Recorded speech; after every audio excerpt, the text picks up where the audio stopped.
rebels earlier this spring. More than 6,000 Ethiopians are trapped in the city's naval base and port area. Isolated by several hundred yards of open sands, it's almost impossible to break out. But the guerrillas have failed to overrun them for exactly the same reason. A battle that has already left more than 4,000 dead and wounded has become a stalemate. Do you like to watch them? Yeah, we see them all the time.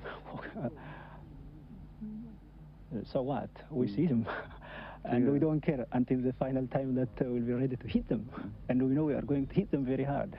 And you think that a Kalashnikov, a few grenades, and your determination is enough to overcome the obstacles, the Russian equipment, the tanks, the artillery? Yes, it's the will of the man that fights such kind of wars. It's not really the sophistication of the weapons. In Eritrea, the armor is for show. Russia's support of Ethiopia has to date done little more than provide the guerrillas with some unexpected garnishing for their victory celebrations. And there have been plenty of those over the past few months.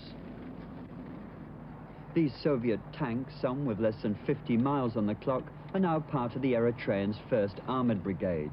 The guerrillas admit that they're unlikely to use them in battle, but what better for morale, they add, than to be able to parade them under the noses of the enemy. Extraordinary confidence and an admission of defeat, but not perhaps without good reason. The EPLF now has more than 30,000 fighters under arms. But the threat is all too apparent. For 3 months now, a Russian naval task force has been keeping the Ethiopians in Massawa alive, and the guerrilla positions under regular bombardment. If it isn't from the ships, it's from the artillery and the planes.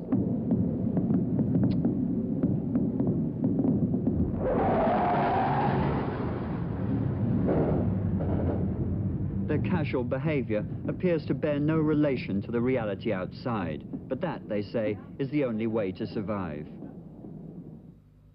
The city itself, however, has not. Ethiopia's most important outlet to the sea is under siege and in ruins, the rows of concrete and wooden houses shattered by the fighting. But it's in these buildings strung out across the city and around its edges that the EPLF hold their line, a warren of tunnels and trenches burrowed out of the damp sands of Massawa, within clear sight of the Ethiopians.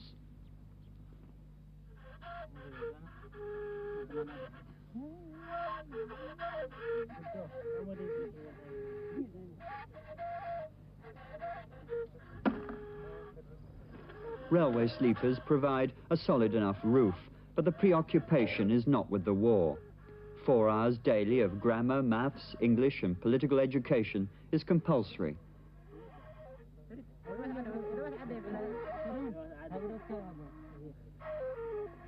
Their protection, a discipline that appears to maintain their morale under the most appalling conditions, is the leading of as normal a life as possible.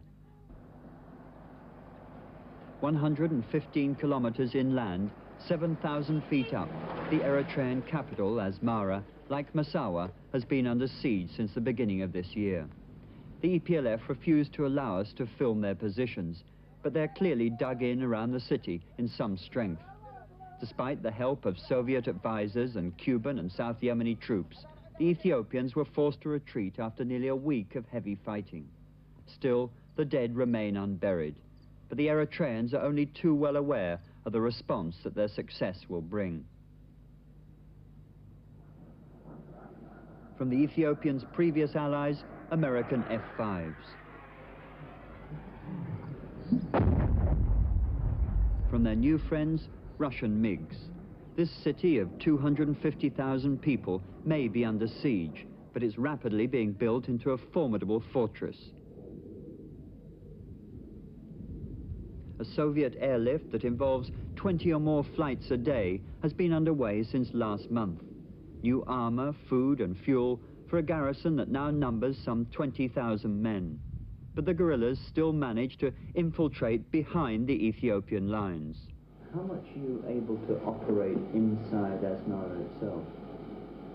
For example, in the past months, we were in need of a film projector, for the cultural show. So we went in cinema hall, the biggest one, and we just took it, or we pillaged it. In the middle of the night? In the middle of the night. In the daytime. In the daytime? Yeah, in the daytime. No such deception is needed in the Sudan. North, across the mountains and deserts, the supply lines of the Eritrean People's Liberation Front begin. Graham Greene would have it no other way. The colourful but somewhat conspiratorial atmosphere of this Red Sea port provides the perfect setting for a guerrilla operation. While largely dependent on its own resources, the EPLF is still forced to buy much of its basic food stocks, medicine and fuel from outside. Port Sudan is the headquarters of the Eritrean Relief Association. It handles no guns, just food, donated or bought with funds from Arab friends and trucked back across the deserts to Eritrea. How much of your supplies actually pass through the Sudan? Supplies which come for the Eritrean Relief Association, actually most of it comes through the Sudan. Are there any restrictions imposed upon you by the Sudanese, or do they just turn a blind eye to what you're doing? Actually, I wouldn't say they turn a blind eye. They know what we are doing. This is a humanitarian activity, so they really help us.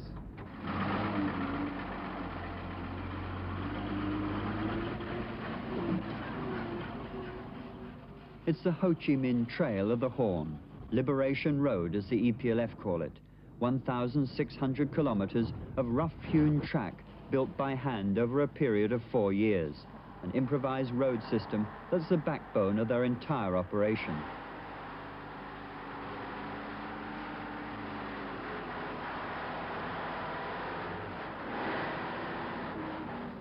More than 1,000 lorries, nearly all of them captured from the Ethiopians, keep the supplies coming. They move mostly at night or under the cover of cloud. There is a constant threat of air raids, even in the more remote mountain areas. Scattered along its entire length is a network of repair shops, underground garages and camouflage fuel dumps.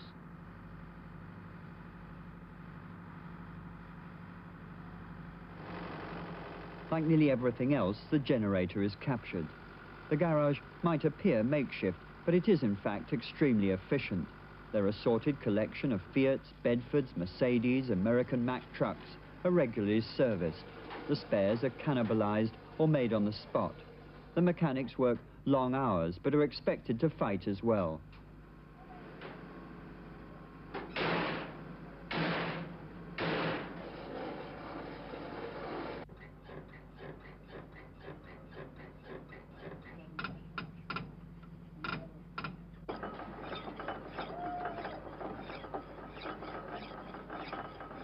Where did you get this machine from? This machine, we took it from the liberated area of Massawa. On the night time we go there, and we put it in our lorry by manpower and we take it outside. Just like that? Like that, yes. So whenever you want a modern machine lathe like this or any other equipment, you just mount an operation into one of the cities held by the Ethiopians and take it out? Yes. It is perhaps the thoroughness of their organization that's been the key to their success. Hidden in the valleys, buried deep in the more inaccessible areas of Eritrea, a complex system of interlocking underground base camps, not just in support of the war, but as part of a behind-the-lines civilian administration. The EPLF Information Department. Fighters rotated from the front man the duplicators. In February alone, they produced 4 different political magazines, 500,000 bus tickets, 40 editions of their school textbooks, and the first water and electricity bills.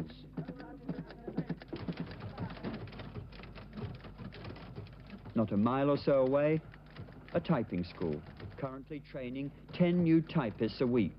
And they have to learn to type in English and Arabic as well as their own language, Tigrinya. And part of the same camp, a carpentry shop. It has 30 skilled carpenters, many of them taught after they had joined the front. They repair and renovate rifles, again, mostly captured.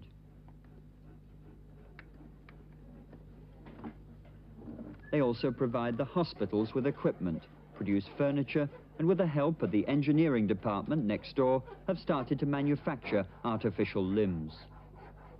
Like everybody else in the support camps, they work from 6 to 11 in the morning and 4 to 7 in the afternoon, and are expected to go through at least 6 months of military training first.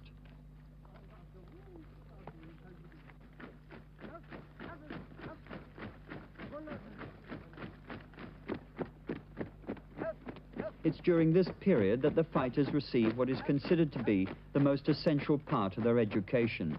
Be it Mao or Marx, the setting is African, a philosophy tailored to the needs of one of the poorest corners of the continent, and the traditional demand for victory to the people.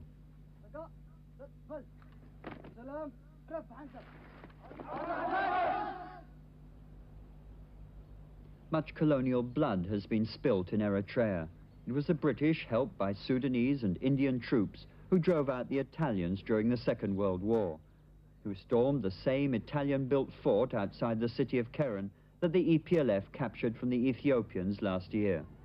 For the Ethiopians, it was the loss of the second largest city in Eritrea and the end of their effective administration in the province. Ironically, the site of another Italian defeat was also the scene of an Ethiopian one only a few months after Keren. 100 years ago, 500 Italians were killed around this hill. In December last year, 1,500 Ethiopians died here. Now it's the Ethiopians who are colonizing Eritrea, argues the EPLF.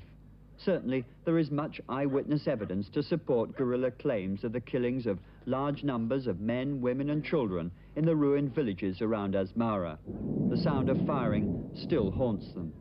The Eritreans do have some claim to self-determination. They were annexed by Ethiopia in 1962.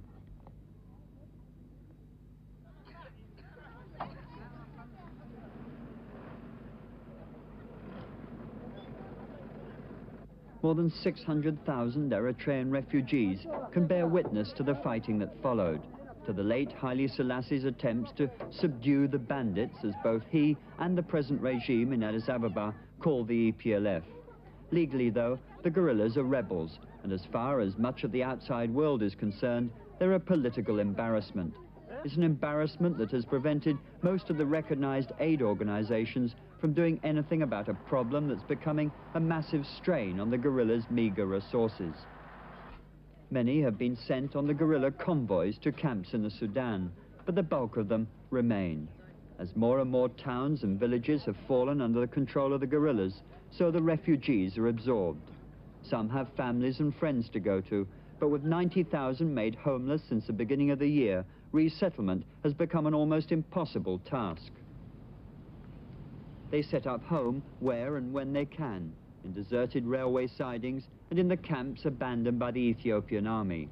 The EPLF provide them with flour and medical help. More than 1,500,000 people were treated last year alone in their 4 main hospitals and by their 500 barefoot doctors.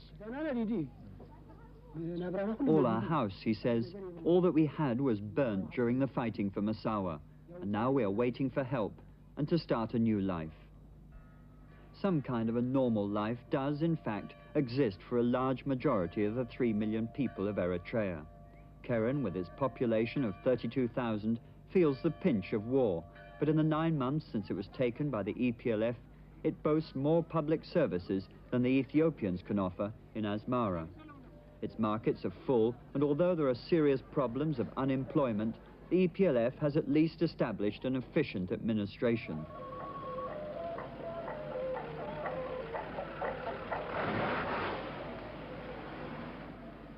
The buses arrive and leave on time, though always at sunset because of the air raids. The tickets from the information department are bought and checked, each passenger's luggage handled with care.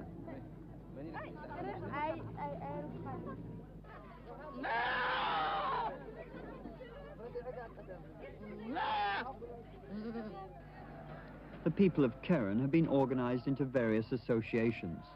There are work parties like these students returning from gathering wood. They're the groups that are supposed to lay the democratic foundations for the Eritrea of the future. It's entirely voluntary, but perhaps those on the outside feel a certain amount of social draft.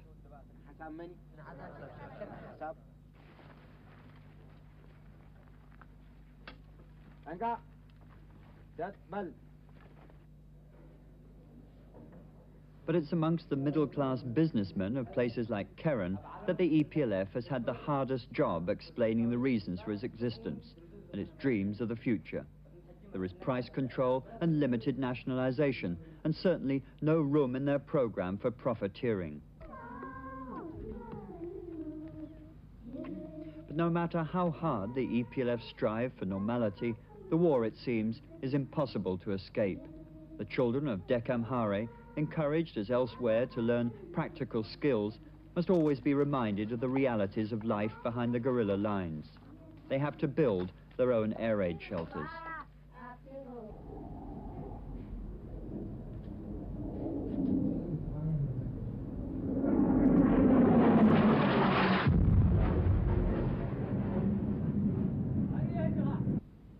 The Ethiopians, it appears, will never accept anything less than victory in Eritrea, even though more than 6,000 Ethiopian regular soldiers are now prisoners of the EPLF. The problem for the EPLF is that the Ethiopians refuse to recognize that the prisoners even exist, although the International Red Cross has already been provided with their names, addresses and ID cards.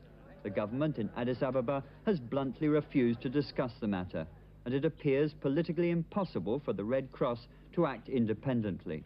They are fed, clothed and given medical treatment by the guerrillas, but all that's come from the Red Cross so far has been 10,000 bars of chocolate, and even that was sent surreptitiously.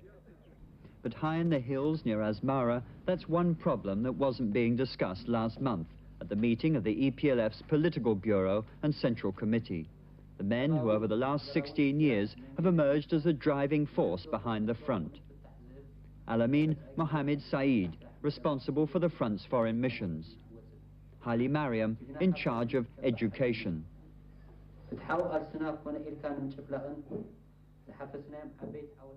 Mohammed Ramadan Noor, the front's general secretary.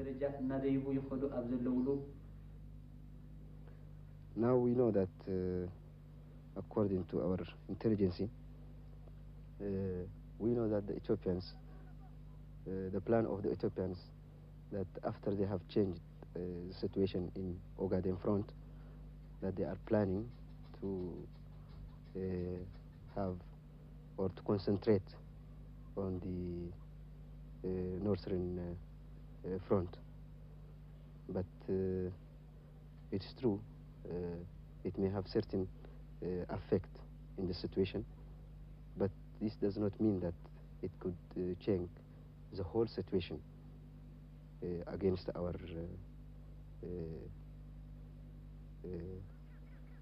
just cause. Well, does that mean that as an army that you're prepared and ready to face the full force of an Ethiopian offensive with its Russian tanks, planes, artillery, perhaps even Cuban combat troops? Are you prepared to face that? Yes, we are prepared, and we are well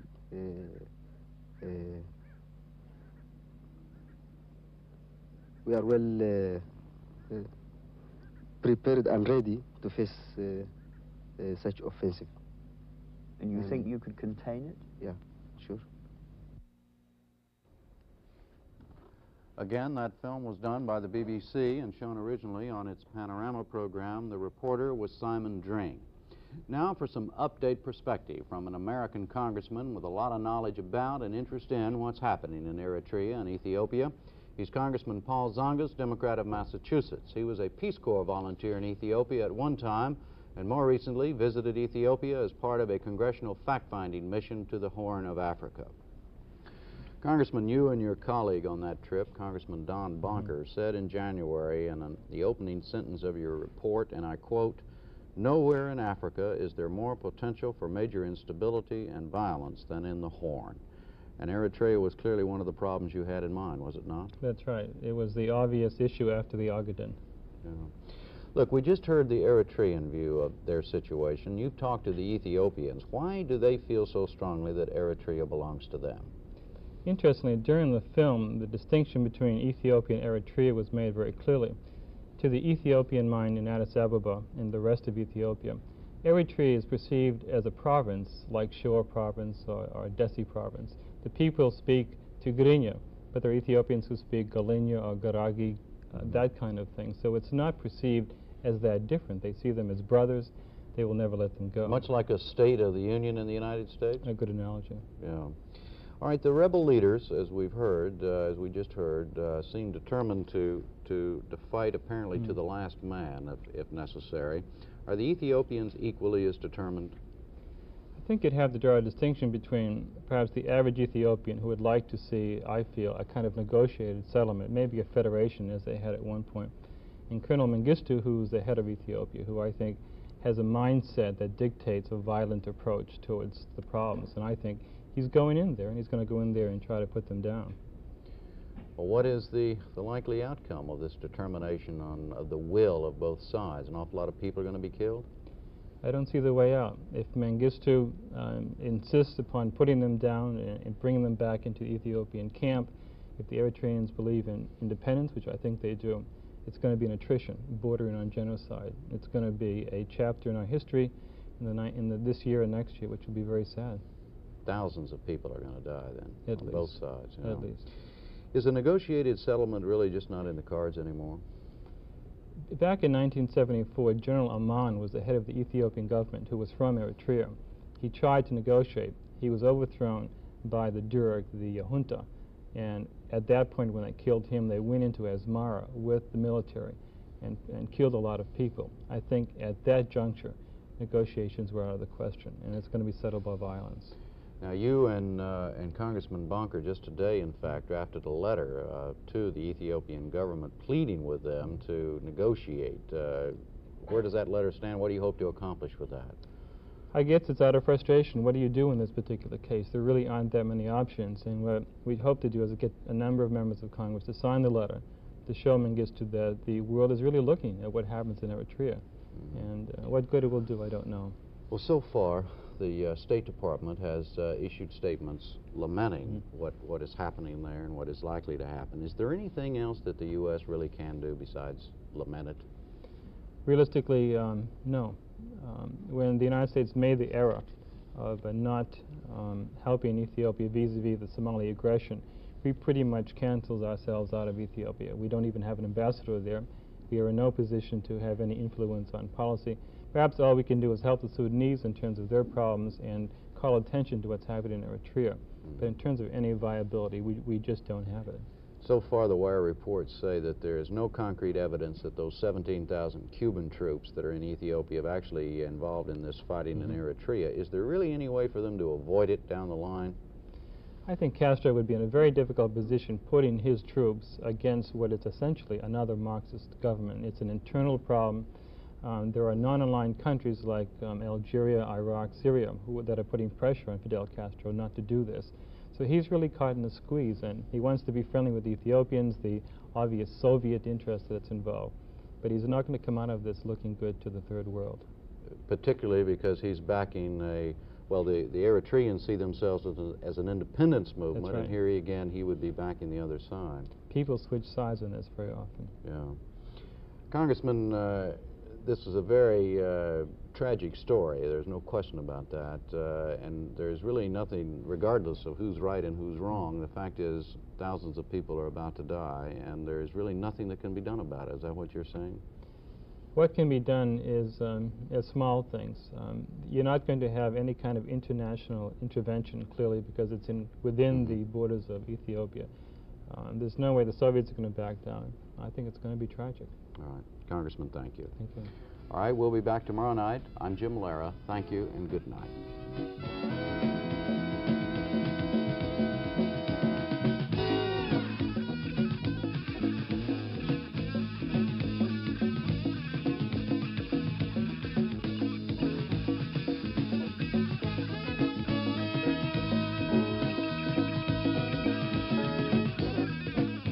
For a transcript, send $1 to the McNeil-Lehrer Report, Box 345, New York, New York, 10019. The McNeil-Lehrer report was produced by WNET and WETA. They are solely responsible for its content. Funding for this program has been provided by this station and other public television stations, and by grants from Exxon Corporation, Allied Chemical Corporation, and the Corporation for Public Broadcasting.